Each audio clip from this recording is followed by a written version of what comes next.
Hi, my name is Nonima Tigela. Welcome to my YouTube channel. So today I want us to talk about the gun that came first and the evidence that followed. Okay, let's talk about that. This is where cases take a dangerous turn, not because perhaps in cases there is no evidence, but because the evidence doesn't behave like, uh, just because the evidence doesn't behave like evidence anymore. Do you understand that? Because in a normal murder case, evidence leads you to the weapon. But here in the Sonzo Meyiwa case, the weapon appears and then the evidence starts forming around it. And that, my friend, is where reasonable doubt is born. Because na abazukwazi usenzela kanjalo umangena akazukwazi. Okokuqala, the moment the sequence breaks is very problematic. Let's take this into X forms. Sibe ngathi sikwi scene 1, scene 2, scene 3, sikwi drama class. Okay, act 1. Let's talk about the moment things fall apart, the sequence breaks down. Let's slow it down, singancami, because this is not about emotions. This is about the sequences. And the sequence is not sequencing anymore, Gensana. In a serious investigation, we all know what happens. A projectile is found at the crime scene. It is examined. It is digitized and it is stored in a forensic system. Then later, if a gun is found, it must match what was already recorded. I already mentioned this in the other videos, okay? But now here's the problem. That sequence in this situation is reversed. It is a reversed sequence. Now the question becomes, did the evidence lead to the gun or did the gun become the destination? And the evidence had to catch up for its destination. What was happening here? And once that question exists here, I'm sure I'm not the only person. The case is no longer stable, Kesana, because they must make it make sense. Act 2, Kesana, the forensic gap, no one can ignore in this entire situation. Let's deal with that class, okay? Class act must lo school year. The state has turned it into a class act, okay? This is where it gets technical, but devastating also. Ballistic doesn't do guessing games, boss. It doesn't guess. It okay? It relies on microscopic markings, digital capture, database comparison. Systems like IBIS don't lie. So, if umangena ngo-2014 wazifumana zonke ezaa zinto wazifumanayo ngo-October already, ngoNovember wabhala i-statement sakhe sharp. Why then umangena engazange capture this projectile that he got from the Meyiwa crime scene, Meyiwa murder crime scene? Why was all of that not captured there? He needs to make all of that make sense. So here is what is exclusive, is an exclusive issue here. If that original projectile from 2014 was properly processed, it should have already existed in the system before January 2015. By October, if not October, by November latest, it was supposed to be on the system, guys. It was supposed to be on the system by November. By the time November 2014 ended, it was meant to be on the system. Why was it not on the system? And if it existed in the system, any matching firearm later would have triggered a clean, traceable match. Any firearm, any matching firearm at a later stage from the time in November. Let me give him grace and say he entered the information in November kwi-IB system.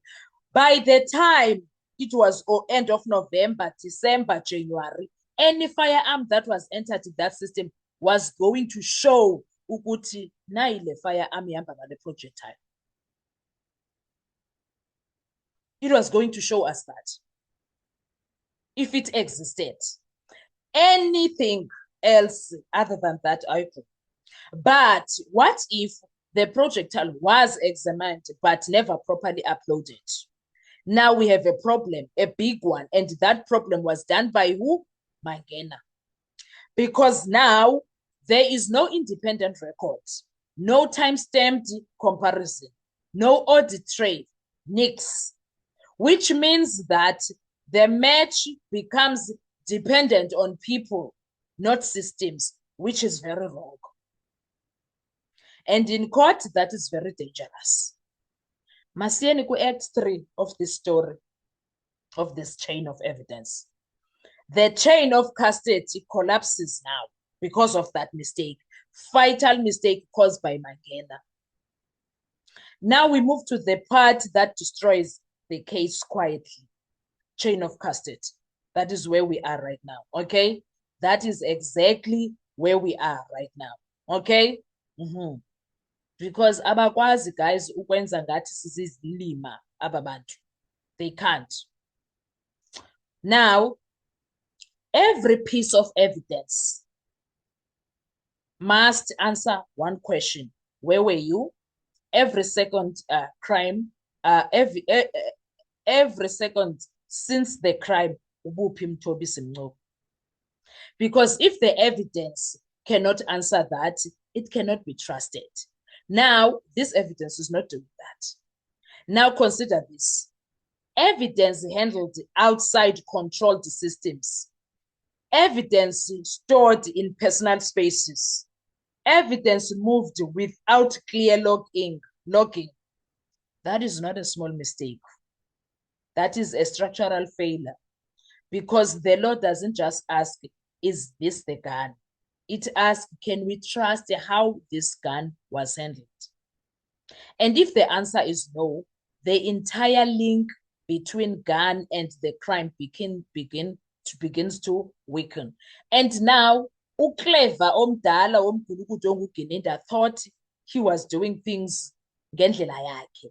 Now, it's coming back to haunt him. Bobayitu noma ngena. Bobayitu. Ifeyila epublic indaba yabo. Act number 4, contamination is the silent killer, because there's a lot of contamination here. Let's make this simple. Imagine someone touches evidence improperly, leaves DNA, sweat, or trace material. That person was never at the scene. Suddenly, they are inside the case. That is how fragile evidence is. It doesn't take corruption. It takes one break in protocol and everything else is out. And once contamination becomes possible, every result becomes questionable. Mastileno Act 5, when timelines turn against you. This is where cases quietly die, Kesan. They quietly fall apart, not in one moment, but through patterns. Dates don't align, movements are unclear, processes are incomplete, and then comes the most dangerous question: who did what and when? Those things need answers, because if the timeline is unstable, the narrative is also unstable. And if the narrative is unstable, the case cannot stand with confidence. And now everything is questionable.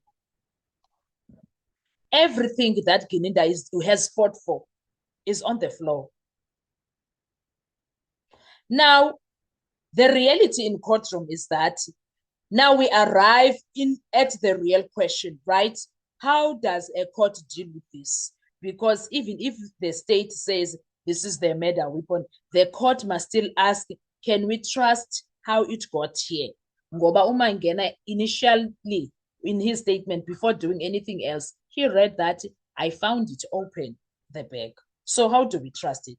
And if there is a broken sequence, missing forensic steps, compromised custody, then the law does not say maybe it's fine, maybe it's still fine. No, it says there is reasonable doubt.